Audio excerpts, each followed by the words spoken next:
Hello friend, welcome to my YouTube channel. तो पिछले video में हमने आपको कल की पुराण का 15वां अध्याय सुनाया था। तो आज के इस वीडियो में हम आपको कल की पुराण का 16वां अध्याय सुनाएंगे। सूत जी बोले, हे ब्राह्मणों, मैंने आपको राजा शशिध्वज के मोक्ष प्राप्त करने की कथा बताई। हे बुद्धिमानों, मैं श्रेष्ठ अब पुनः कल्की जी का अद्भुत वृत्तांत सुनाता हूँ। आप सुनिए। जब कल्की जी राज सिंहासन पर बैठे, वेद, धर्म, सतयुग, देवतागण, स्थिर चलयमान पेड़ पौधे, पत्थर आदि न चलने वाले यानी स्थावर हैं और जीव जंतु जंगम यानी चलने फिरने वाले हैं, सभी हिष्ट पुष्ट और संतुष्ट हुए। पहले समय में पुजारी लोग अनेक भूषणों से देवी मूर्तियों को सजाकर इंद्रजाल की भांति काम करते थे। इस समय सज्जनों को माया मोह से ठगने वाले लोग पाखंड नहीं करते। कल्की जी के राजा होने पर सभी लोग पूरे शरीर में तिलक धारण करने लगे। इस प्रकार कल्की जी अपनी पत्नी पद्मा जी और रमा जी के साथ संभल ग्राम में रहने लगे।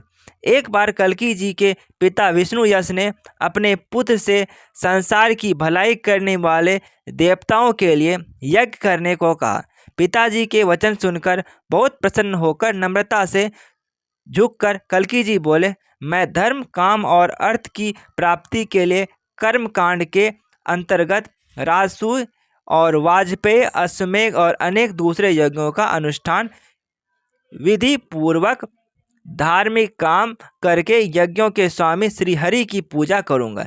इसके बाद कल्की जी ने कृपाचार्य, परशुराम, वशिष्ठ, व्यास, धौम्य और कृतवर्म, अश्वत्थामा, मधुच्छंद और मंदपाल आदि महर्षियों एवं वेदों के प्राकंड विद्वान ब्राह्मणों को आमंत्रित कर उनकी पूजा की। फिर गंगा और यमुना के मध्य यज्ञ में दीक्षा ली तथा स्नान किया और सबको दक्षिणा दी। इसके बाद उन्होंने ब्राह्मणों को तरह तरह के चौर्य चबाने योग्य, चोस चूसने योग्य, लोहे चाटने योग्य, पेय पीने योग्य, पुष्प, सकुली, यावक, मधु, फल, मूल और अन्य प्रकार के भोज पदार्थों का विधि पूर्वक भोजन कराया। यज्ञ सब तरह भली भांति पूरा हुआ। अग्नि ने भोजन पकाया, वरुण ने जल दिया, पवन परोसने लगे। कमल के समान नेत्र वाले कल्की जी ने इस प्रकार उत्तम अन्नादि भोजन, नाच गाने वाले बजाने के लिए उत्सवों का आयोजन किया, सबको आनंद दिया। उन्होंने बालक से लेकर वृद्ध स्त्री आदि सभी को यथोचित जिसके लिए जैसा उचित है धन भी दिया। रंभा अप्सरा नाचने लगी, नंदी ताल बजाने लगे, हु नाम के गंधर्व ने गाना शुरू किया। संसार के स्वामी कल्की जी ब्राह्मण और सत्पात्रों के धन बांटकर पिताजी की आज्ञा से गंगा के किनारे रहने लगे। विष्णु यश की सभा में पंडितगण पहले के राजाओं की सुंदरता कथाएं कह रहे थे, सभी आनंद में मग्न थे। उसी समय देवताओं द्वारा पूजित देवर्षि नारद जी तथा तुम्बक महाराज वहां पहुंचे और महायशस्वी विष्णु यश जी ने प्रसन्न होकर उन दोनों महर्षियों की विधि पूर्वक पूजा की। उन तीनों महर्षियों की पूजा करने के बाद विनय पूर्वक विष्णु यश जी ने वीणा पानी, जिसके पानी अर्थात हाथ में बीना होती है, महामुनि नारद जी से प्रेम पूर्वक पूछा। श्री विष्णु यश ने कहा, हमारा कैसा सौभाग्य है, सैकड़ों जन्मों का इकट्ठा पुण्य कैसा अद्भुत है कि इसके प्रभाव से हमारे मुक्ति के लिए आप परम पूर्ण पुरुषों के दर्शन प्राप्त हुए हैं। आज आपके दर्शन तथा पूजन से हमारे पितृगण यानी पूर्वज संतुष्ट हुए, हमारी यज्ञ में दी गई आहुति सफल हुई, देवतागण संतुष्ट हुए। जिनकी पूजा करने से विष्णु जी पूजित होते हैं, उनका दर्शन करने से फिर जन्म नहीं होता है, उनके स्पर्श से पापों के समूह का नाश होता है। ऐसे साधुओं का मिलाप कितना अद्भुत है। साधुओं का हृदय ही धर्म है, सज्जनों के वाक्य ही सदा रहने वाले सनातन देव हैं। सज्जनों के कर्मों से कर्मों का क्षय होता है, अतएव साधु ही स्वयं नारायण जी की मूर्ति हैं। दुष्टों को दंड देने के लिए कृष्णावतार के रूप में श्री कृष्ण का नित्य शरीर जिस प्रकार सांसारिक नहीं है, उसी प्रकार इन तीनों लोकों में वैष्णव शरीर भी पंचभूत से बना हुआ है, मालूम नहीं पड़ता। हे ब्राह्मण, आप इस मायामय संसार सागर में लोगों को विष्णु भक्ति रूप नाव द्वारा पार लगाने वाले हैं, इसीलिए मैं आपसे कुछ प्रश्न पूछता हूँ। हे संसार के बंधु, मैं कौन सा काम करके इस संसार रूपी दुख के घर से छुटकारा पाकर उत्तम साधन और मोक्ष पद पा सकूँगा, कृपया आप बताइए। नारद जी बोले, माया कैसी आश्चर्यमयी शोभा वाली है, कैसे बलवती है, सभी प्राणियों को कैसे अचंभे में डाल देती है। कैसे अचरज की बात है कि भगवान विष्णु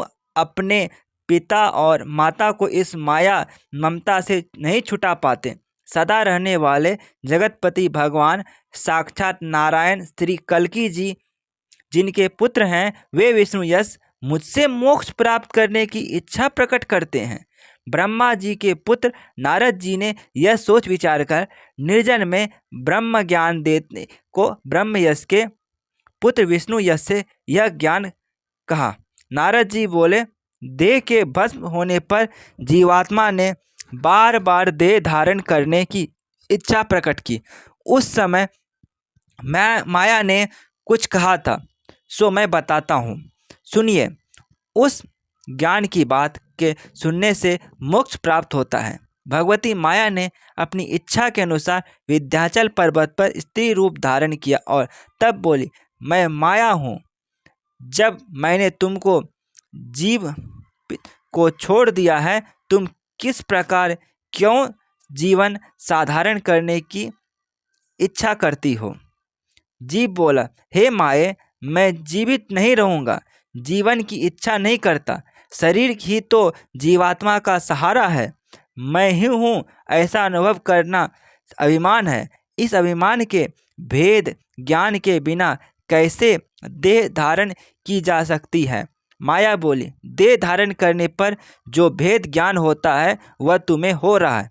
ऐसा क्यों है? चेष्टा अथवा इच्छा करने माया है के अधीन। अब माया के बिना तुम्हारी चेष्टा कैसे हो रही है? जीव ने कहा, हे माया, बिना तुम्हारी प्राज्ञता प्रकट नहीं हो सकती, इन विषयों में इच्छा हो सकती है। माया बोली, माया के कारण ही जीवात्मा जीवन धारण करती है। माया के बिना जीव कैसा सराहनीय मालूम पड़ता है, जैसे हाथी कंपित फल खाने के बाद उस फल को रसहीन बता कर छोड़ देता है। जीव बोला, हे मूर्ख माया, तुमने हमारे संसर्ग से पैदा होकर कई नाम और रूप धारण किए। जैसे व्यभिचारिणी स्त्री स्वामी की निंदा करती है, वैसे ही तुम किस कारण से हमारी निंदा करती हो। जैसे सूर्य के उदय होने पर अंधेरा नहीं रह पाता, वैसे ही हमारे अभाव से यानी जीवात्मा के अभाव से तुम्हारा भी अभाव होता है। जैसे सूरज को ढक कर नया बादल प्रकाश वाला होता है, वैसे ही तुम भी हमको ढक कर शोभ्यमान होती हो। हे माये, तुम लीला वाली बीज की भूसी हो, तुम में अनेकता है।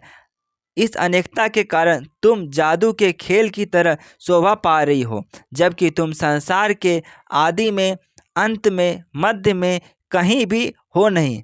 जब माया ने इस प्रकार शरीर के विषयों और मानसिक कार्यों और अभौतिक संसार की वस्तुओं से रहित और जीव रहित देखो तो उसने शरीर को छोड़ दिया। माया ने मुझे छोड़कर इस तरह यह शाप दिया, हे अप्रिय, तू लकड़ी की दीवार की तरह अत्यंत चेष्टाहीन हो गया है। इस पृथ्वी पर में कभी भी किसी भी रूप में तेरा निवास नहीं होगा। नारद जी विष्णु यश से बोले, हे देव, आपके ही पुत्र विश्वरूप परम देवता कल्कि जी से माया पैदा हुई है। आप माया का रहस्य समझिए और नारायण जी का ध्यान करते हुए अपनी इच्छा के अनुसार पृथ्वी पर घूमिए। जब आप आशा ममत्व को छोड़ देंगे, सारे विषय भोगों की इच्छा को छोड़ देंगे, शांत हो जाएंगे, उस अवस्था में पहुंचकर आप जान सकेंगे कि यह संसार भगवान विष्णु के विराट प्रभाव में रह रहा है और भगवान विष्णु के इस प्रत्यक्ष दिखाई देने वाले संसार में व्याप्त है। इस प्रकार का ज्ञान प्रकट हो जाने पर जीवात्मा को परमात्मा से जोड़कर सभी इच्छाओं से अलग हो जाना उपयुक्त है। इस प्रकार दोनों महर्षियों विष्णु यश से बातचीत कर और कल्कि जी की प्रदक्षिणा करके कपिल मुनि के आश्रम के लिए प्रस्थान कर गए। नारद मुनि से विष्णु यश ने यह सुनकर कल्कि जी को इस संसार के नाथ और नारायण है, मेरे पुत्र हैं, वन को प्रस्थान किया। विष्णु यश जी ने फिर बद्री का आश्रम जाकर घोर तपस्या करके अपनी आत्मा को परम ब्रह्म परमेश्वर में लीन कर दिया और अपने पंचभूत अग्नि, वायु, आकाश, जल, पृथ्वी से बने शरीर को त्याग दिया। अपने पति के प्रेम में व्याकुल होकर साध्वी सुमति ने अच्छे वेश के साथ अपने मरे हुए पति को अपने हृदय से लगाकर अग्नि में प्रवेश किया। श्रेष्ठ वस्त्र धारण कर देवताओं ने उनकी स्तुति की और मुनियों के मुख से माता पिता के स्वर्गवास का समाचार सुनकर कल्कि जी की आंखें स्नेहशक्ति आंसुओं से भर गई। उन्होंने उनके श्रद्धादि कर्म किए। लोकाचार और वेदाचार पालन करने वाले धर्मात्मा कल्कि जी देवताओं द्वारा पूजित संबल ग्राम में रमा जी और पद्मा जी के साथ राज्य का कार्य संभालने लगे। तीर्थों को पवित्र करने वाले परशुराम जी महेंद्र पर्वत शिखर से उतरकर तीर्थों में भ्रमण करते हुए कल्कि जी के दर्शन करने के लिए संबल ग्राम गए। परशुराम जी को देखकर विधि विधान को जानने वाले कल्कि जी ने पद्मा जी और रमा जी सहित सिंहासन से उठकर प्रसन्नतापूर्वक उनकी पूजा की।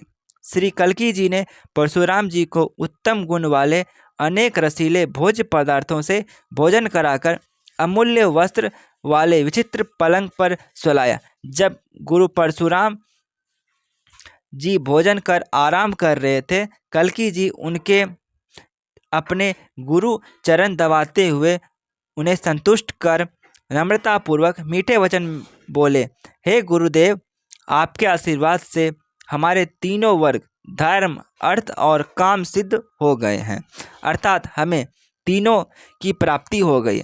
हे भगवान, इस समय शशिध्वज की पुत्री रमा का एक निवेदन है, उसे सुन लीजिए। पति के ये वचन सुनकर रमा जी ने प्रसन्नचित्त हो परशुराम जी से पूछा, किस प्रकार के व्रत, जप, यम, अहिंसा, सत्य और असत्य, ब्रह्मचर्य और परिगृह नियम, शौच, संतोष और तप, स्वाध्याय, ईश्वर का पालन करने से मैं अपनी इच्छा अनुसार पुत्र प्राप्त कर सकती हूँ। तो फ्रेंड्स, ये कथा को यहीं पे समाप्त करते हैं क्योंकि वीडियो लंबा हो जाता है। तो आगे कथा हम आपको अगले वीडियो में सुनाएंगे। Thanks for watching my videos.